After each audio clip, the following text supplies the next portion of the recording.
In a grand church, an appraisal ceremony was taking place. Before them, a young boy knelt before three priests. The man in the middle, who seemed to be the church's leader, announced that he was about to reveal the results of the skill appraisal. He called out the name Klaus and declared that his skill was auto mode. Cheers erupted throughout the hall, and everyone was shocked by the announcement. Everyone stared at the boy in amazement at his strangely unique skill. They called for him to join the Night Knights or even the Capital Guild. Someone ordered everyone to calm down as the atmosphere grew too rowdy. Meanwhile, the boy, Klaus, was also astonished by his own skill, which opened up countless possibilities and the potential to learn powerful and magnificent abilities. He became hopeful that his path to becoming a top-tier adventurer had officially begun. That's what Klaus used to think. 3 years later, Klaus was alone in the foggy forest, stuck at level 10. But why was that? First of all, what is the auto mode skill? At the first level, auto return is unlocked, allowing the user to magically return home from battlefields, dungeons, or anywhere else.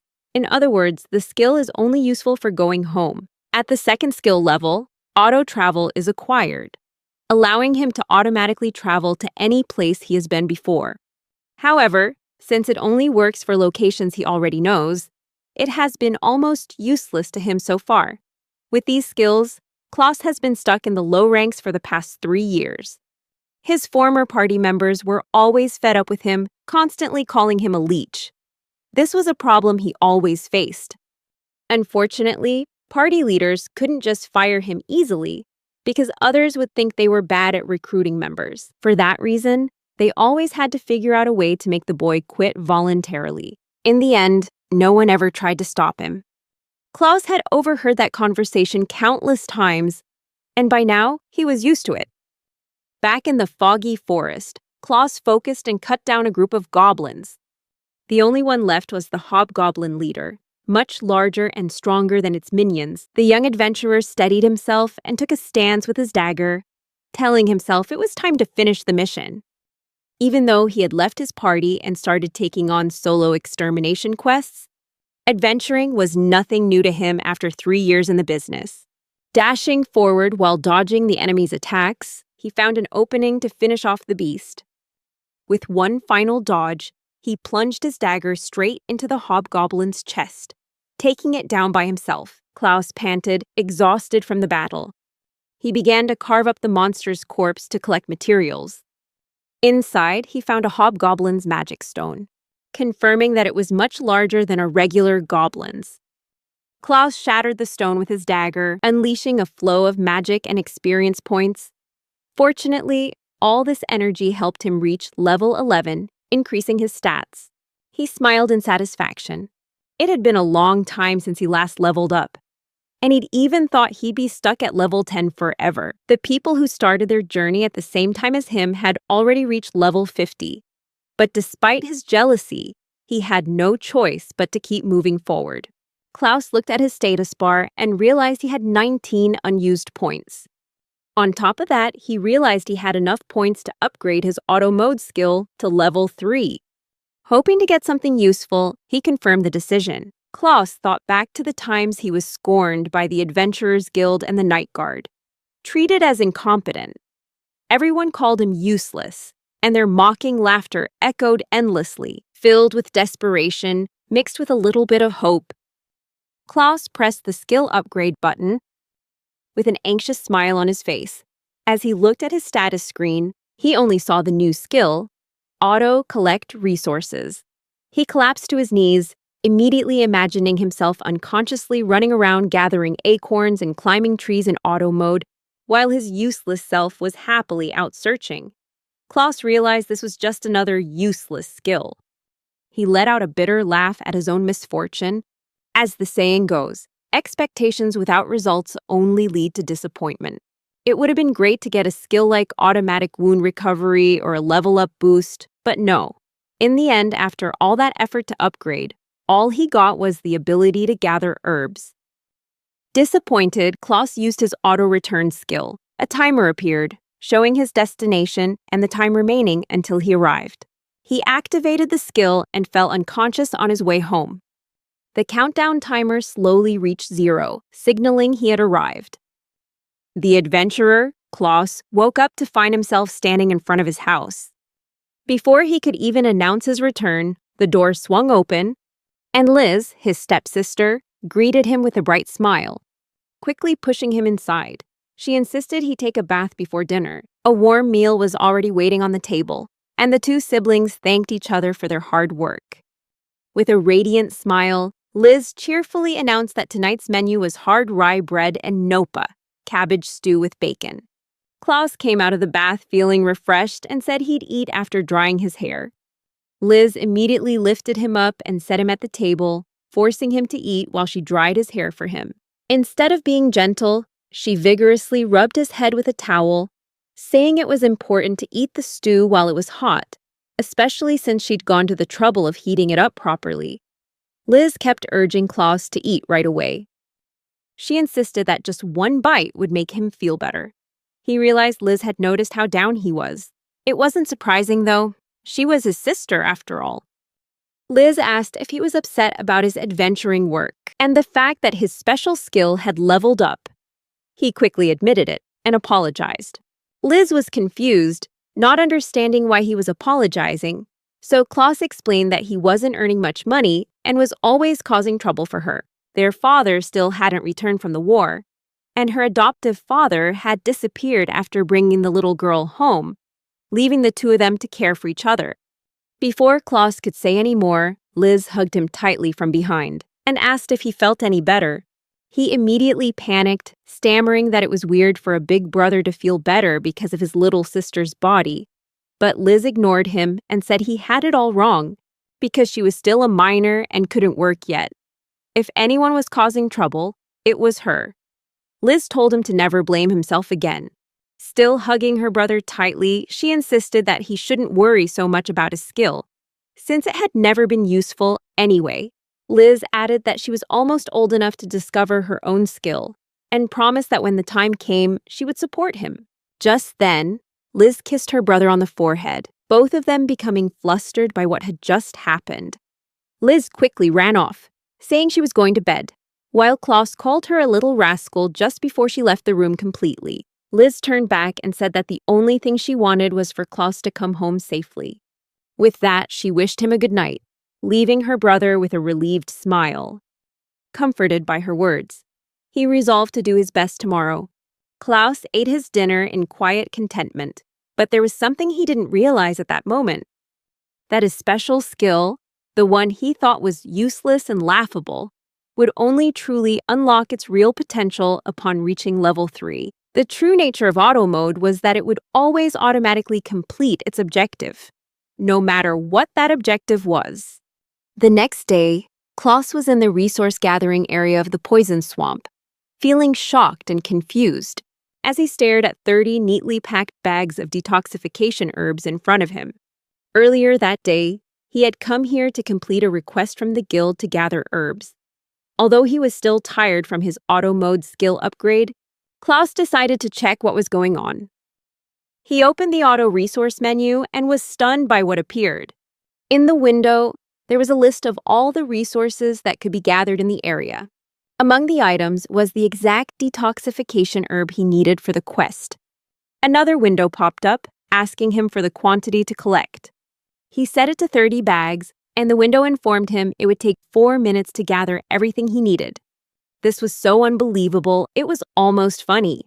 By a rough calculation, it should take less than 10 seconds to gather each bag. Klaus activated the skill and fell unconscious. When he woke up, the herbs were neatly bundled on the ground. Even though this was proof of his power, Klaus was still skeptical and decided to try again. This time, he chose an anti-petrification herb, a rarer find than the antidote herb. In less than 9 minutes, he had 10 bags in his hands. Hoping for a tougher challenge, he selected macho grass, a plant worth 50 times more than the antidote herb. Klaus was thrilled when, after 15 minutes, a patch of plants that looked like bodybuilders appeared before him. Finally, he wanted to try collecting the rarest herb of all, dragon herb, a legendary plant. It was said that a single sprig was enough to buy an entire castle. but the window informed him it would take 127 hours, which was more than 5 days to collect this herb. That got Klaus thinking. He realized that those 5 days were the time it took for the plant to be ready for harvest, not the actual time it would take for him to gather it. Klaus turned around, facing the gorge behind him. In that case, being in a place filled with rare plants would be the most effective choice for his skill. He quickly made his way to Wailing Gorge, an extremely unfrequented resource-gathering area with tall rock formations emitting deadly poison gas. The adventurer put on a poison-proof mask, which would grant him resistance for about 2 hours. This was an incredibly dangerous place, but compared to the antidote herb, which was only worth a single silver coin, everything in this area was exponentially more valuable. Klaus searched through the list of collectible resources and finally spotted Mandragora, a legendary and extremely rare plant. It was worth 10 times its own weight in gold. Collecting a single sample would take 24 minutes, which was perfectly doable for him. Klaus activated auto mode and immediately lost consciousness. As time passed, he slowly came to. With the Mandragora in his hand, he held it high and rejoiced in his victory, believing he had just secured his and Liz's future. At that moment, the rocks behind him trembled and crumbled, revealing the silhouette of a massive creature. He still hadn't noticed what was happening behind him, but the beast drew closer. His sensor skill finally detected its presence. Klaus turned around and saw the giant monster's mouth and screamed as he realized a B-rank rock lizard had targeted him. It attacked with its massive tail, and Klaus barely managed to dodge. Panicking at the terrifying sight, tears streamed down his face as he looked at the colossal enemy before him. This gorge is just a low-level area, so how could a B-rank monster possibly appear here? He was ready to accept death, apologizing to Liz over and over again. And as he thought of her, an image flashed through his mind, the sight of his little sister crying in their empty house after being left all alone. He snapped out of it, furious at his moment of weakness. He couldn't leave his sister alone, not after promising he would always return safely. Drawing his knife to face the beast, Klaus swore he would survive to return to Liz, overcoming any hardship that awaited. With a knife and the Mandragora in his hands, he reminded himself that Liz was waiting for him. Suddenly, the lizard turned away, trembling and drooling, looking extremely uncomfortable. Klaus was confused at first, but when he looked at the plant in his hand, he suddenly realized something. He held it out towards his foe, making the monster even more agitated. Klaus remembered how he had harvested this plant while in auto mode, and realized that it had let out a loud scream when it was pulled from the ground. That sound had affected the rock lizard. A Mandragora's scream can drain anyone's life force, but since he was unconscious during the automated process, he didn't see or hear a thing. In other words, he was completely unaffected, and the only one in danger was the lizard, still paralyzed by the scream. Klaus charged in to attack, blood spraying from the beast. This was Klaus's comeback story, the man who had been rejected for years for being deemed useless with a useless skill. Instead of giving up, the story continues with him rising back up to prove himself. He returned home proudly, carrying the head of a B-rank monster. Liz, who was hanging laundry, saw him and gave him a warm welcome. As usual, it was early in the morning, and the staff of the Adventurers Guild were preparing for a new day. A woman stretched her arms out and fixed her hair. Her name was Tareen, and she was the guild's head receptionist. She declared that she would do her best today. She turned to face a pair of younger girls. Unlike her, the pair looked particularly gloomy, but they still responded when she called out to them. As the senior member of the guild, she chided them, saying that receptionists are the face of the guild, and they must always be neat and elegant. They started to complain, justifying that they were tired from recent overtime and sleepless nights.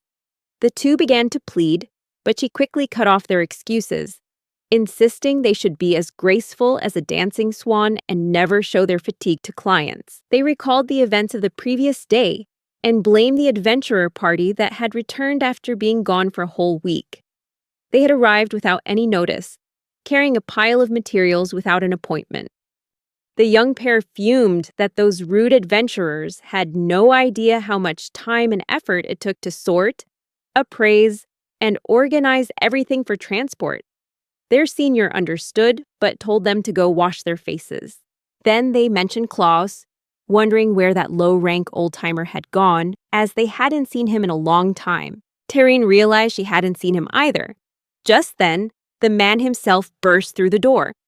With a goofy grin on his face, now at level 19, he showed up unannounced, carrying a massive haul of items, taking the three girls by surprise. They stared at the uninvited guest, and upon seeing the heavy load, they shuddered, remembering the nightmare from yesterday's party. The mere thought of more overtime exhausted them. Meanwhile, Terrine calmly approached, greeting him with a friendly smile. The other two girls couldn't help but be surprised by her composure. She scolded him for his absence, saying they had been worried about him. He explained that he had made a trip around the Poison Swamp and Wailing Gorge, and the receptionist finally understood the reason for the massive haul he was carrying. She began to politely inform the adventurer that his showing up without notice was a problem. One of the girls was amazed at Terrine's composure, as she handled the situation without losing her cool, and added that if it were her client, things would be different. The other girl quickly pointed towards Terrine, but silently stomped her foot on the ground. Regardless, she politely asked Klaus about his haul, pointing to the rock lizard and explaining that they needed to secure storage space, arrange a meeting with a specialist to transport the materials, and much more. The two girls finally understood and turned away. Their superior somehow managed to scold them by stomping her foot without making a sound, stressing that their priority was ensuring his safe return. But then Klaus interrupted her. Klaus pulled out the mandragora and the S-rank material, saying he wanted to turn them in. Immediately, it let out a piercing shriek, startling him. Terrine slammed her foot on the floor in anger, calling him back with a rising sense of menace, and invited him into the office for a moment. Both the young girls and the adventurer were terrified. Terrine dragged him into the room while Klaus whined and asked what he did wrong. She told him to shut up and save his excuses until he was proven innocent. For now, they needed to talk. The door slammed shut.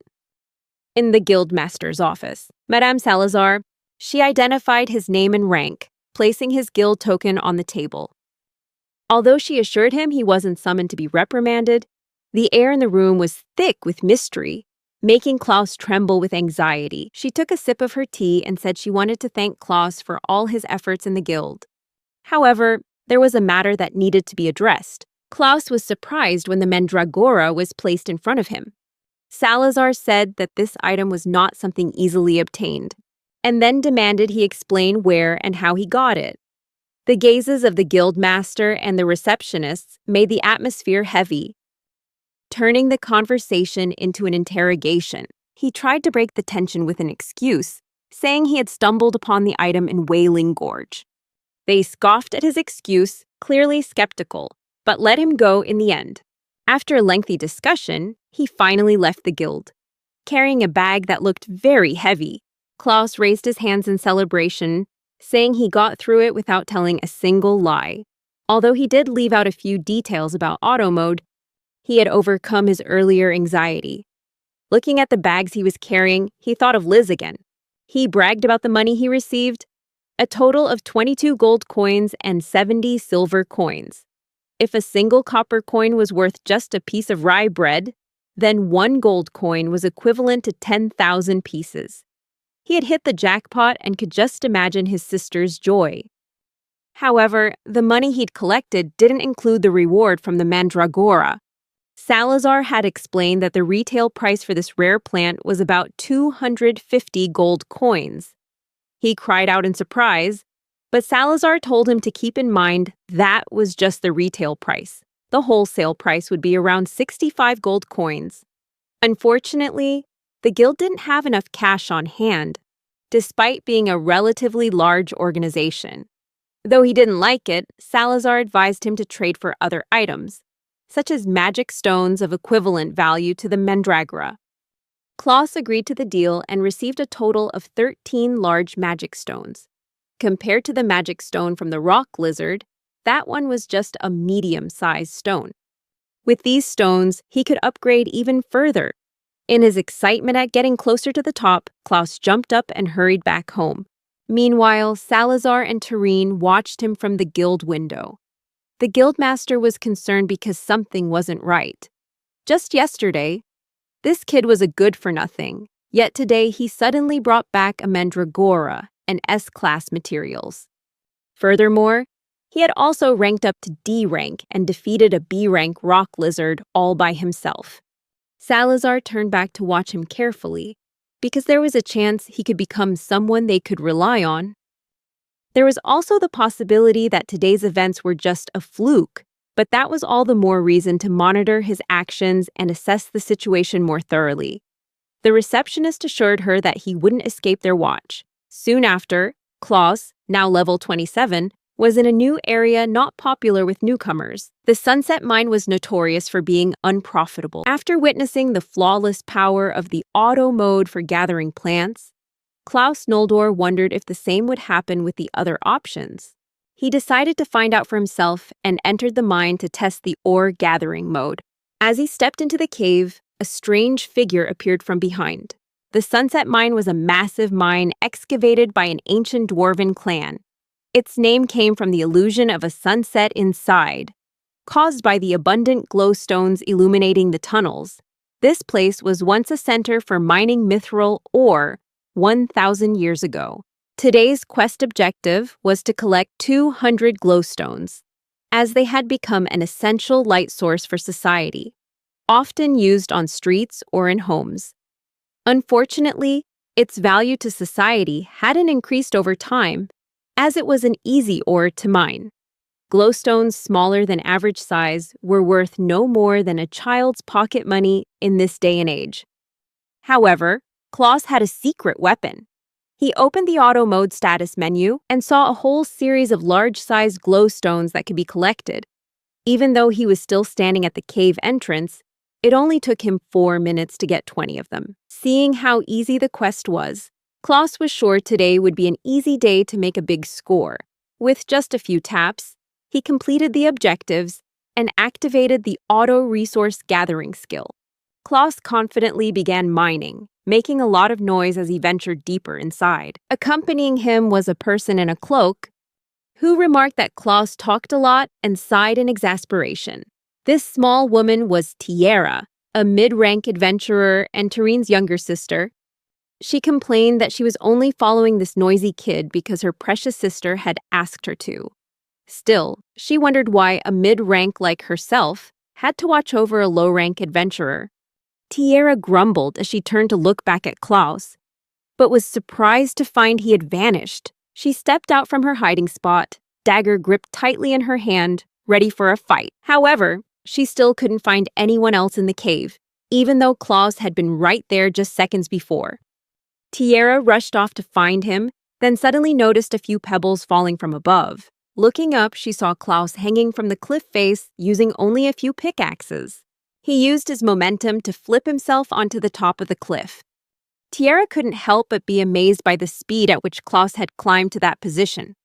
Determined to fulfill her sister's request, she leapt from one boulder to another, using a grappling hook to scale the cliff. Tiara shouted that he shouldn't underestimate a mid-rank adventurer, but when she reached the top, she only saw Klaus continuing to climb even higher, jumping and tumbling over the rock formations. Klaus quickly landed on another cliff, leaving Tiara in utter astonishment, wondering what on earth he was. With less than 20 seconds to go, a zoned-out Klaus finally reached his destination and began striking a single spot with the tool in his hand. As the countdown timer hit 0, he snapped out of it, a pile of large glowstones before him. A satisfied smile appeared on his face as he looked at the results. He now had exactly 20 of them, with another 190 needed to complete the quest. At this steady pace, Klaus would have enough materials in no time. He looked around and got his bearings, surprised by the surrounding area. As he dug a little more large glowing stones poured out without him even needing to use a skill. Soon after, a large chunk fell out, and he wondered if this was the so-called super large glowing stone. Just then, An even larger one fell. Klaus held both in his hands, one extra-large glowing stone and one giant one. Thrilled by the rare finds, he jumped for joy, shouting that he and Liz would be having a feast of fine meat tonight. Meanwhile, Tierra was once again hiding, watching from a distance. Her face showed clear annoyance at Klaus's noise. A little while later, he completed the quest by collecting 206 glowing stones, including 200 large ones, 5 extra large ones, and 1 super large one.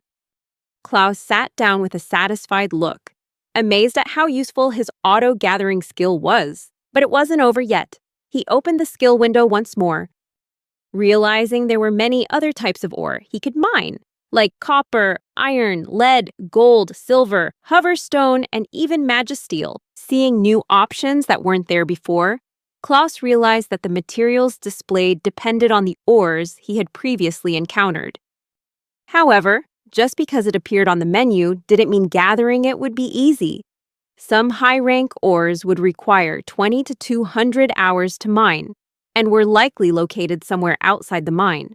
He had been lucky to encounter the Mandragora, and he probably wouldn't get that chance again. Or so he thought. An S-rank spirit gem appeared on the menu, requiring only 30 minutes to gather. This was a mineral capable of accumulating mana, often purchased by mages for extremely high prices. Klaus shouted with glee upon discovering another rare material, startling Tierra, who was hiding behind a large rock. One theory suggested that spirit gems were the crystallization of human souls, as most were found in cemeteries. Based on that and the time required for gathering, it was likely that this gem was located in the forbidden catacombs. Klaus really needed to think this through, as it was a life-or-death decision. He could take the risk, but the problem was what would happen when he woke up after the spell. He would be vulnerable to attack, completely defenseless. The only reason he survived the battle with the rock lizard was thanks to the lucky Mandragora's scream, which allowed him to defeat it and return safely. However, he was much stronger now, his level having increased by 14. His swordsmanship skill had also improved, and he was equipped with a new weapon. He noted that his level 3 perception skill didn't detect any hostile monsters in the area. In the worst-case scenario, he still had a trump card he could rely on, though he had never tried it. Klaus thought for a moment, and then he decided to give in to his greed. Placing the helmet on his head, he activated the auto-resource gathering skill. The Sunset Mine was a safe, low-rank dungeon. He figured, if he couldn't explore safely in a place like this, where could he? But that was just what he used to think. Suddenly, a giant skeleton burst through the cave wall, sending Klaus and Tierra flying. They both watched in horror as the skeleton swung a massive sword toward them. 30 minutes earlier, Klaus had activated the auto skill to gather a spirit gem. When the time required to complete the task had passed, he woke up with the gem in his hand. Overjoyed, he jumped up in celebration. But he landed in a pile of bones on the floor. Finally, Klaus looked around and realized he was surrounded by skeletons scattered across the floor and used as decorations on the pillars. The place was unfamiliar, vast, and dark, causing him to scream in fear. Using a super-large glowing stone as a lantern, Klaus wondered if this was the legendary ancient dwarven catacomb, the kind that was occasionally discovered in old mines. But he had no idea where he was. Klaus wandered around, thinking about how he had gotten lost in this creepy place. He opened his status window and noticed that if he used the auto-return skill, it would only take 6 hours to get home. Given the nature of this skill, it meant he could return safely. Klaus thought about using it, but that would surely lead to the guild's higher-ups discovering the spirit gem. A clear image formed in his mind, being subjected to another intense interrogation in the guild master's office, with Madame Salazar and Terina questioning where he found the rare gem. Could he get home without being discovered? That was completely uncertain, as it was unclear where the path would lead, putting him at risk of being exposed. In that case, it would be very difficult to explain without revealing details about his auto resource gathering skill. Therefore, his only option was to find his own way out of this place. Klaus was secretly glad that this was just a creepy cemetery. If it had turned into an underground dungeon, he might have been surrounded by reanimated skeletons and ghosts. Although the auto mode skill was convenient, ending up in a place like this was still fraught with risk. Using the glowing stone to light the way, Klaus turned a corner and suddenly ran into Tierra. They both screamed in terror, and Klaus called her a ghost. Quickly raising his hands to cover his face, snapping out of her shock, Tierra felt insulted at being called a ghost, insisting that someone as beautiful as her could never be a ghost. Just then, she sensed a powerful presence emerging from behind her, and she pushed the young adventurer away. A giant skeleton warrior charged out, towering over them. It let out a continuous series of clicking sounds, terrifying them both and sending them running. The enemy chased after them, destroying everything in its path, as Klaus cried out, asking what was going on with the giant skeleton, and Tierra explained that it was a mid-tier monster known as a skeleton knight. It's an undead monster that lives on the deeper floors and is usually considered a guardian of graveyard dungeons. She admitted that it was a strong monster, famous for using good equipment, and that even she would have trouble dealing with it. Klaus thanked her for the explanation and, gradually coming to his senses, asked who she was. Tierra deliberately dodged the question, but Klaus took a closer look at her. Long, pointed ears and tanned skin, both traits that suggested she was a dark elf. He guessed she was probably the same age as Liz, and added a comment that she was just as flat. Annoyed by Klaus's gaze, Tierra punched him, sending him flying, and introduced herself as Tierra, reminding him not to call people by their race because it was rude. She also demanded that he stop giving her that creepy look, which Klaus denied. The two of them fled for a long time, making many turns, but the skeleton knight stayed right on their tail. Neither of them knew where the monster had come from, but it had clearly attacked Klaus first. Unfortunately, they ran into a dead end and were cornered by the monster. The skeleton knight brought its sword down before Klaus could react, but he was pushed away just as the blade was about to hit. Klaus rolled away from the force of the push, and when he looked back, he saw Tierra trying to block the slash with her two small daggers. She struggled under the immense weight of the attack, wondering if this was really just a mid-tier monster. The boy screamed Tierra's name, but the elf just told him to run while she bought him some time. Klaus did as she said, taking off without worrying too much about her. As he ran, he justified his decision, wondering what else a D-rank adventurer like him could have done in that situation.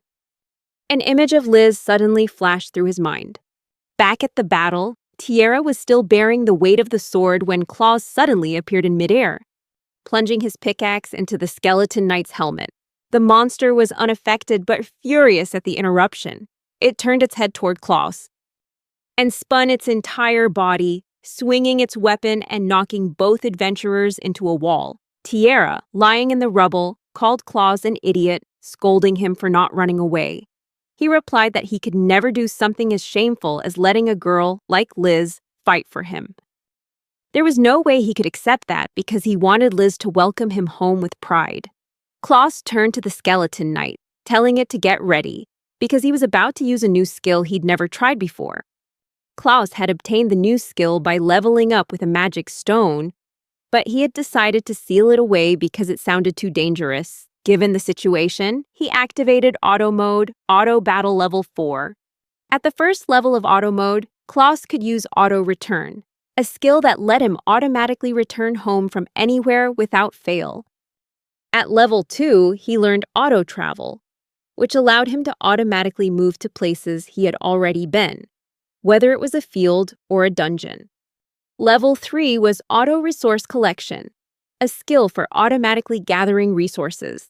Finally, at level 4, he possessed Auto Battle, which allowed him to automatically fight enemies without fear of being defeated. With the skeleton knight selected as the target, the skill indicated that he would only need about 13 minutes to win.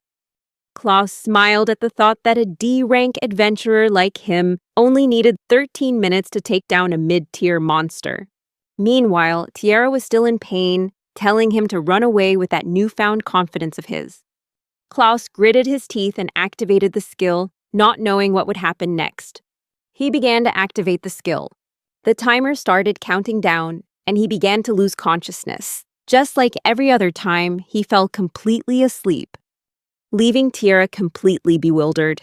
She screamed at him, telling him this was no time to be sleeping. The skeleton knight, with its sword raised high, approached from behind and swung down. However, Klaus dodged smoothly, even in his sleep.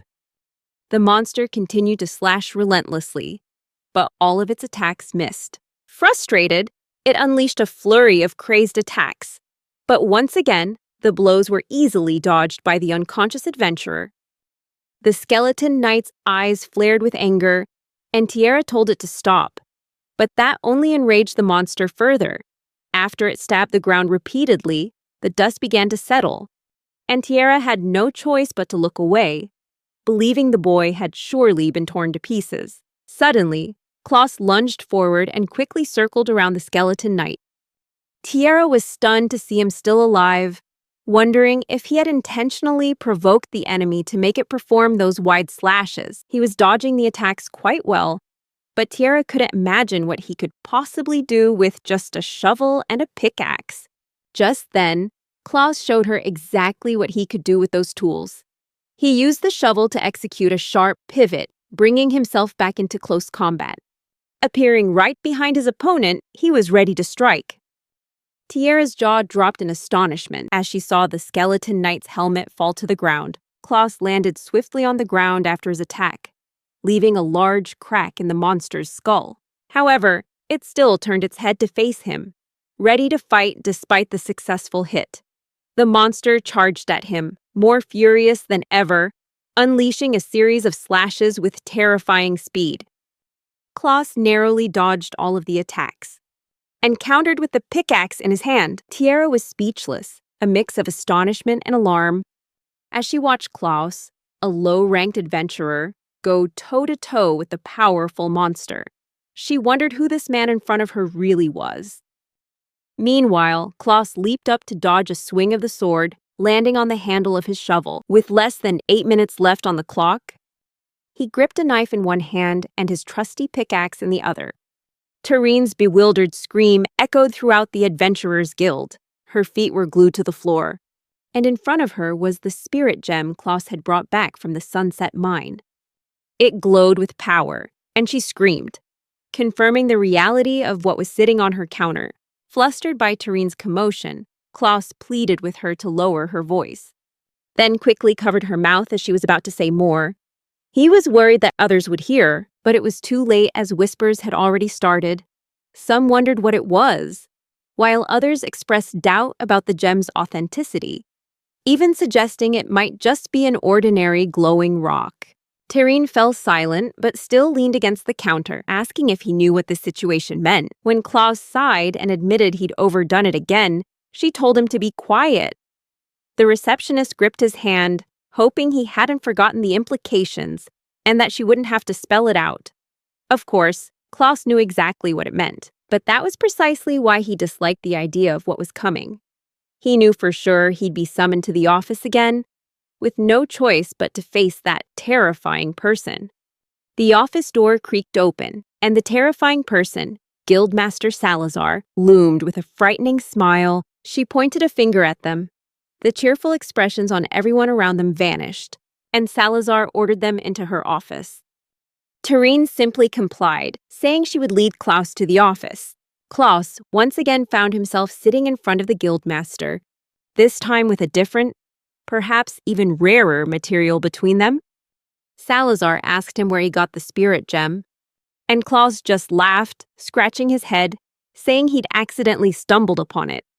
When she pressed for the exact location, Klaus revealed that he found it in the Sunset Mine, still insisting it was a lucky coincidence, though it was clear Salazar didn't believe him. She examined the gem and asked Klaus if he had any idea how much a spirit gem of this size was worth. You humorously guessed it was probably worth just 1 gold coin. Salazar confirmed it was a stone used for crafting high-level magic staves, and that you were right, but not entirely correct. It would be worth 1 gold coin if it were only the size of a fingertip. Trying to explain further, Salazar recounted the familiar story of a group of heroes who defeated an evil dragon in the past. It was the tale of a great mage who accompanied a hero from some kingdom. Klaus recognized the famous story, and Salazar revealed that it was actually a real historical event. The spirit gem found on that great mage's staff was an extremely rare case, being the size of a fist. Klaus looked at the gem in front of him, then down at his hand. Beads of sweat started to roll down his forehead as he realized the gem he'd brought back was nearly the same size as his own fist. The guildmaster let out a deep sigh and, with absolute seriousness, declared that this gem was a national treasure. Klaus's face stiffened at the declaration, and a heavy silence fell over the room. Salazar gave a rough estimate of the gem's value, stating that if converted to gold coins, it would fetch a minimum of 600 coins on the retail market. However, that wasn't the final price. After checking its purity, examining its internal structure, processing the gem into a precious stone, and setting it into a staff by a talented craftsman, only then would its true value be determined. If it was lucky enough to be of the highest quality, its value could reach up to 1,000 or even 10,000 gold coins. Klaus completely zoned out upon hearing those enormous numbers. Meanwhile, the guildmaster, pleased with his reaction, explained that if he sold the gem to the guild, they would only buy it at the wholesale price of 100 gold coins, and asserted that she wasn't trying to cheat him, as that was just the price for the raw, unprocessed gem. Klaus stared at the glittering pile of gold coins before him, thinking about how it was worth so much more than the 65 gold coins he'd received for catching the mandragora. With that kind of money, he could buy 100,000 loaves of rye bread and would never have to work again. Suddenly, another box was brought out. Inside were 5 large magic stones, each worth 100 gold coins, and they were presented as an alternative option. Klaus's eyes were glued to the stones, his hands trembling. When asked which option he would choose, with great difficulty, Klaus shut his eyes, turned away, and pointed to the box containing the large magic stones. The guildmaster smiled at his decision, understanding that he was aiming to become a top ranker. With the box in hand, Klaus was allowed to return home, along with a message that his future contributions to the guild were eagerly awaited. Finally, the guildmaster warned him to be careful, because if he absorbed too much magical essence from the stones, he could explode. Klaus was stunned by the warning, and he returned home with a blank expression on his face. Just like before, 2 figures watched him from a window, pondering his recent achievements. Tareen suddenly interjected, full of suspicion. A spirit gem was found inside a beginner's area. Salazar nodded in agreement, adding that it was even stranger that Klaus had survived an attack by a mid-rank monster. It was an unbelievable feat, even if he was accompanied by someone trustworthy. The receptionist understood that Salazar was talking about Tierra, and bowed her head in agreement. During his conversation with the guildmaster, Klaus had revealed that someone helped him during the battle in the dungeon. Trying to take the pressure off himself, he reasoned that there was no way he could have defeated a mid-rank monster on his own, and said that luckily someone was just passing by at that moment. Recounting the slightly altered events, Klaus added that if it weren't for the help of the mid-rank adventurer, he would have died instantly. Salazar understood the situation perfectly, and Tareen was shocked to realize that her sister Tierra's presence was being revealed to their superior. The guildmaster then asked where the mid-rank dark elf was now. Klaus, trying to dodge the question, recalled what had happened in the dungeon. When there were 9 seconds left on the clock, the skeleton knight was pierced through, shattering the magic stone inside it. With only 6 seconds left, the magical power erupted and flowed into the victor. By the time the clock hit 0, Klaus came to, immediately feeling the excruciating pain that had built up throughout the battle. He writhed, groaning from the agony in every muscle, bone, and joint. Klaus hurriedly looked for a potion he had stored away, But just as he was about to drink it, Tierra approached and told him that low-grade potions like that wouldn't do him any good. She asked if he had anything else and handed him a bottle. Tierra said that if he relied only on those cheap potions, he'd be dead before he even made it home. Klaus drank the entire potion Tierra gave him and immediately felt himself being healed. He was astonished by the rapid recovery and asked if it was a high potion, the kind that costs 1 gold coin per bottle. Tierra calmly drank her own potion, then casually replied that she had no idea what nonsense he was talking about. She added that an adventurer should always have at least one on hand. Klaus thought it was absurd that a poor, low-rank adventurer like him could possibly own such an expensive item. Dejected, he sipped the rest of the potion. Finally, having a moment to talk, Klaus confirmed that the elf in front of him was a mid-rank adventurer. She proudly affirmed it, and even emphasized that she was a veteran. Klaus then wondered why a veteran would be in a place that even beginners considered worthless. Tierra was slightly startled by his question, as her real objective was to keep a close eye on Klaus. Just as Klaus began to notice her suspicious reaction, he was cut off when Tierra said she had an appointment and had to leave in a hurry. Before Klaus could even thank her, she leaped away, disappearing from sight. At the guildmaster's office, the dark elf appeared. Salazar looked at her and asked if she wanted to correct her statement. She expressed her disappointment, saying she had very high expectations for the mid-rank adventurer. Placing a cushion on the floor, the adventurer bowed her head and apologized profusely for her shortcomings, and said she had no excuse for the recent incident. Tierra explained that Klaus suddenly started acting strangely in the dungeon, and a skeleton knight appeared out of nowhere while she was trying to follow him. Maintaining her stern expression, the guildmaster asked if that was reason enough for her to reveal her identity and let the target see her. Fortunately, she saw a silver lining in this incident. Thanks to Tierra's presence and help, the boy escaped death in the battle. This good deed compensated for her mistake, but the guildmaster warned that there wouldn't be a next time. Tierra stammered, and Salazar asked if she had anything else to say. Unexpectedly, Tierra admitted that the guildmaster was mistaken, revealing that she wasn't the one who defeated the skeleton knight. The guildmaster demanded she explain further, asking if a low-rank adventurer could possibly be the main contributor in taking down a mid-rank monster. As Tierra began to explain, there was a knock on the door and Tarine went to open it. Tierra continued, saying she had made absolutely no contribution to defeating the monster, and she thought back to the battle, where Klaus and the skeleton knight faced each other. Klaus, completely unconscious throughout the fight, still provoked the monster. He dodged all of its attacks and performed extraordinary maneuvers, such as severing the skeleton knight's arm by kicking his shovel through the joint, then followed up with a series of combination strikes with his weapon. Immediately after, he decapitated the monster and stabbed through its skull with that same shovel. Tierra admitted that Klaus had attacked and defeated the monster all by himself before she could even understand what was happening.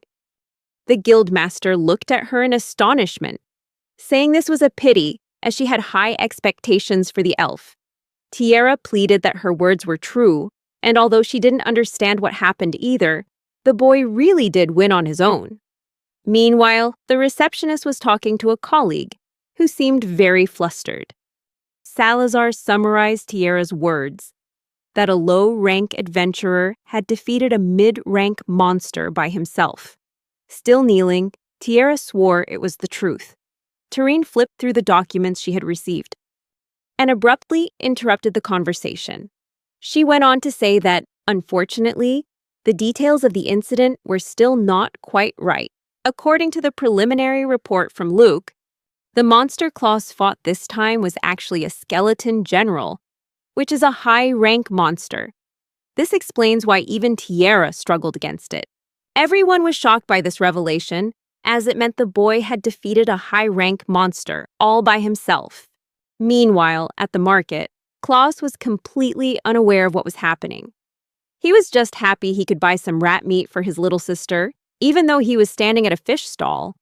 Back at the guild office, the guildmaster and the receptionist surrounded the poor elf, pressuring her to confess and recount in detail everything that happened in the dungeon.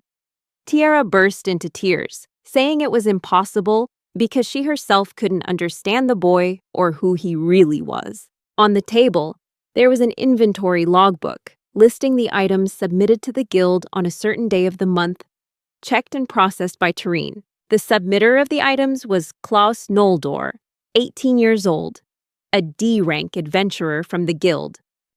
Among the spoils from the Forest of Mist were proofs of subjugation, including 23 goblin chief ears, 5 main chief ears, 22 cubblood soldier teeth, 7 cubblood bis teeth, 21 green slime core fragments, and 1 lesser treen sprout. In addition, Klaus also brought back some common-grade equipment, and finally, many small-sized magic stones.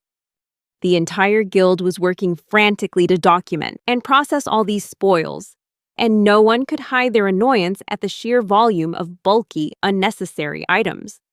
Tureen snapped her pen in her own hands, frustrated by the enormous workload Klaus had submitted. In total, Klaus was paid 26 gold coins, 130 silver coins, and 70 copper coins. He cheered happily, completely oblivious to the value of the money he had just received. Meanwhile, the girls at the reception desk were radiating a gloomy aura, utterly exhausted from the workload they had to endure. Several days had passed since Klaus's auto mode skill was activated, and the life of this young adventurer had completely changed. However, the lives of the guild staff had also changed. Tureen, trying to maintain her composure despite her rising anger, made a proposal to Klaus regarding the number of items he was bringing in. With a thumbs up and a goofy smile on his face, Klaus accepted the offer without a second thought. Klaus grinned gleefully and said, "Easy peasy." The 2 trainee receptionists burst into tears, wailing at his cluelessness and carefree attitude. It seemed Klaus couldn't comprehend the difficulty of inspecting, appraising, and logging an entire horde of items all at once. Despite their obvious exhaustion, he just smiled brightly and said he'd be back soon. Klaus thought to himself that this was all too easy. Auto battle, the skill that had saved his life the other day, was now his secret weapon. However, for all its immense power, the skill still carried high risks. He knew he could use it to defeat high-rank monsters. But what would happen if there were multiple enemies, or several different types of monsters at once? Realizing he needed to test this immediately, Klaus decided to head to the Misty Forest, a beginner's area where only weak monsters spawned. Now, at level 38, he was ready to test his new skill in this familiar forest.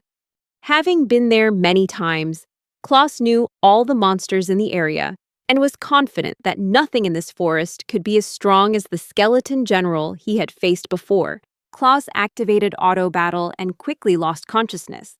When the countdown timer hit 0, he woke up to see the results before him.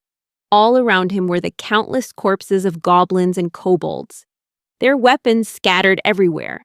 It was a complete victory for the young adventurer. On that day, every trace of monsters in the Misty Forest was completely wiped out. Despite the spectacular result, Klaus emerged from the battle without a scratch. However, he knew that a cleared dungeon would soon recover after gathering enough miasma, reviving the slain monsters. Klaus was amazed at the feeling of clearing a dungeon all by himself, noting that he probably hadn't even lost control despite using the skill multiple times. Auto battle seemed even more absurd than he thought, as he had wiped out at least every low-rank monster. He wondered if he could defeat all the high-rank monsters as well. However, the skill still had its weaknesses, including a cooldown time and unknown opponents. The cooldown was the period he had to wait before he could use the skill again, making continuous use impossible. The unique skill auto mode had a 1-minute cooldown, meaning he had to wait exactly 1 minute between activating his automatic skills.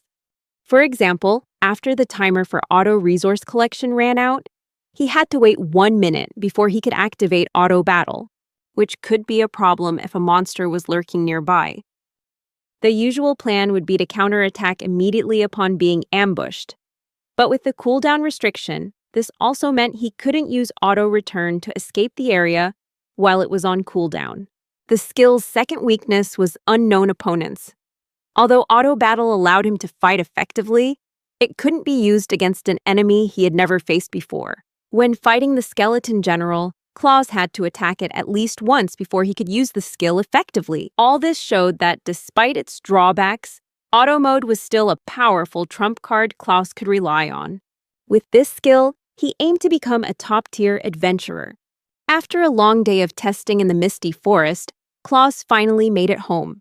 As he opened the door, he wondered if Liz had eaten dinner yet, thinking to himself that he'd gotten too carried away testing his skills.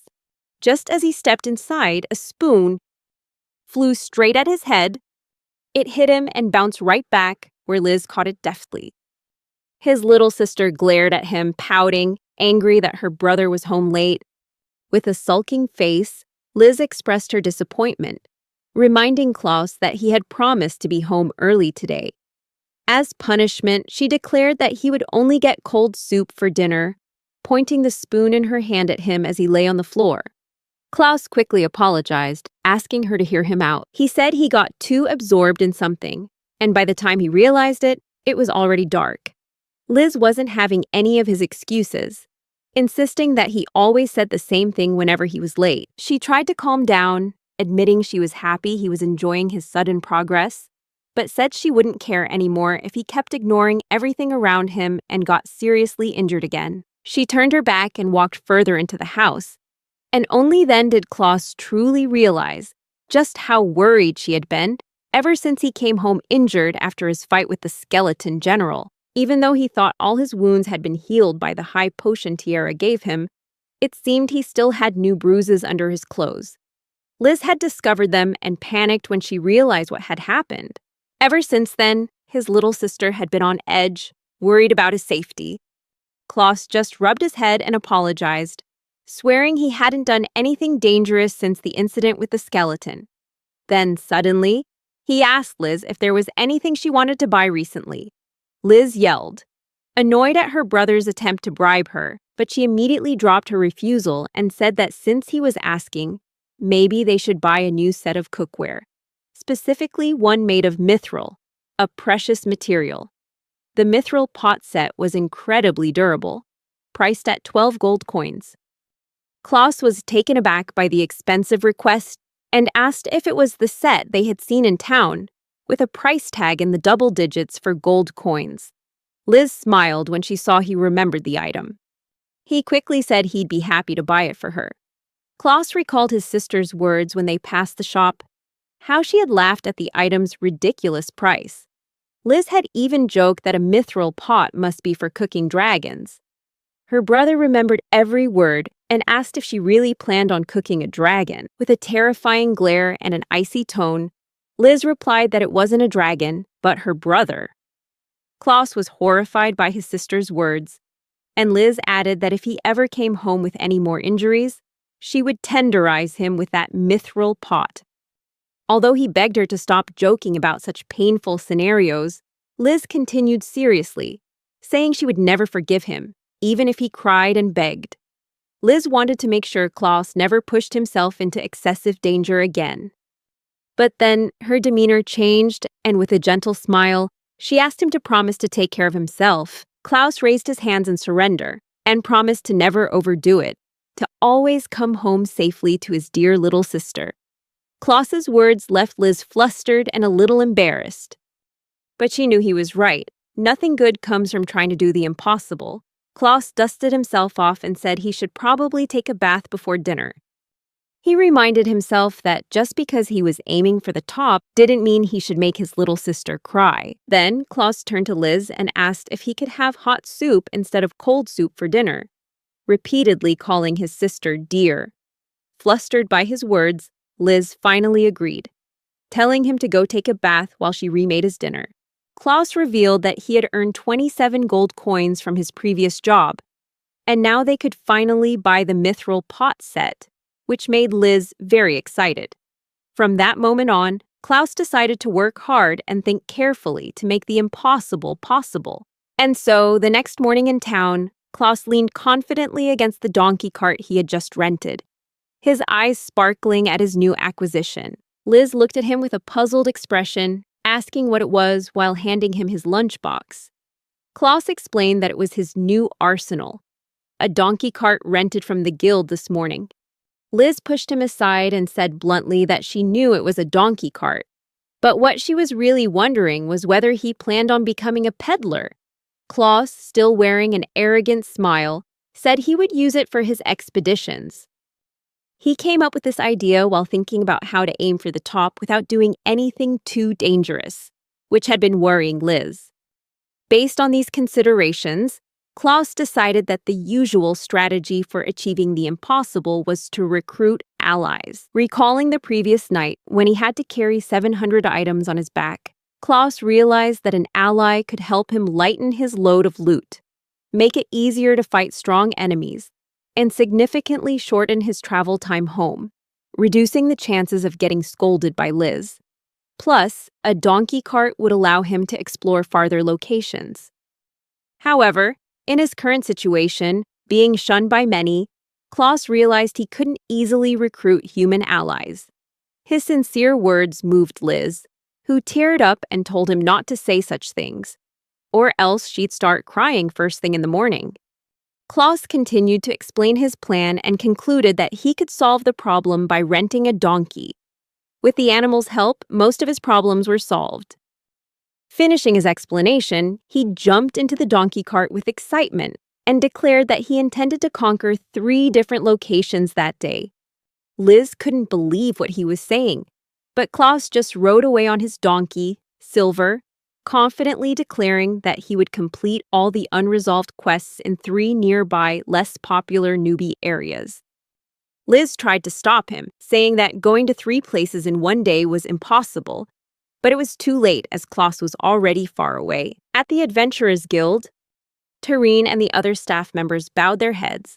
They looked clearly exhausted. One of the girls confirmed what she'd just seen, asking if Klaus had really taken all the unfinished quests in the less popular areas. Another staff member confirmed it, saying that yesterday Klaus had taken all the quests from the Foggy Forest, and today he'd taken on more from the Poison Swamp, the Sunset Mine, and Wailing Canyon. They trembled, reassuring themselves that there was no way Klaus intended to finish all these quests in a single day. That number of quests would normally take a large party of adventurers several days to complete. There's no way he could finish it all in one day, right? After all, he only rented the donkey cart for a day. The guild staff shivered, hoping they'd be able to get off work on time today. Tareen smiled and reassured them that they were worrying too much. No matter how much Klaus was on a roll, completing such a huge number of quests in one day was impossible. The others began to discuss Klaus's recent feats, noting that they were concerning. But Tareen told them not to stress and to just wait and see what impossible thing he'd do next. When that happened, the guild would have no choice but to accept it. At the Adventurers Guild's tavern, a group of men were talking about a certain boy who had made Tareen angry again. One of them loudly asked what the boy had done to piss Tareen off, but his friend tried to calm him down, reminding him that Tareen wasn't his. They went on wondering who that troublesome kid was. At another table, a hooded figure was eating dinner, listening to the conversation. This person said the boy's name was Solo Claus, and everyone in the area knew him as an adventurer who was always at the bottom of the ranks. The hooded figure stopped eating and stood up and approached the other group, saying they were discussing some interesting topics.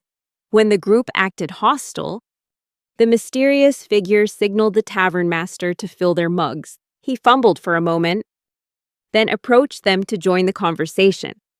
He introduced himself as Merim, a low-ranked adventurer, and asked them to tell him more about the claws they had just mentioned. A bald man burst out laughing and said it seemed Merim was interested in that weird guy. Merim was surprised to hear that the boy was considered weird. Meanwhile, Klaus was standing at a carriage station. He was intently studying the route guide. He chuckled to himself because before, He had always used the carriage as a convenient means for beginner adventurers to get to nearby jobs. However, the Claus of today was no longer the same. Why? Because he had rented a donkey. Shouting proudly, he said he would rely on the donkey's speed and carrying capacity, even naming it Silver, though its real name was actually Hanako. Hanako let out an annoyed bray. From a nearby tree trunk, a small figure appeared. It was Tiara. As usual, she was annoyed by Klaus's constant talking to himself. She sighed, wondering why he was out so early and why he was using a donkey when he himself had said he needed speed. She noted that it would make much more sense for him to ride a horse instead of a donkey. The dark elf doubted his sanity. Normally, riding a donkey is faster than running. But that's not true when it's pulling a heavy cart. She figured this decision was probably to save money, and concluded this might be why Klaus was still a low-ranked adventurer. His stinginess when it came to expedition expenses would definitely hinder his progress. As Tiara continued to size him up in silence, Klaus mounted the donkey cart, ready for the journey to the poison swamp. He activated auto-travel, gave the donkey's back a light whip, and shot off toward the horizon at an unbelievable speed. Tiara was left in the dust, stunned by the bizarre sight of the accelerating donkey.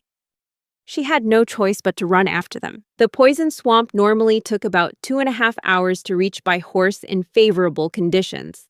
However, thanks to the auto-travel skill, Klaus cut that time down to under 1.5 hours. He continued the journey, completely unconscious from the magic, and only woke up when the time ran out. After the brief journey, Klaus found himself in a vast field, right before the entrance to the poison swamp.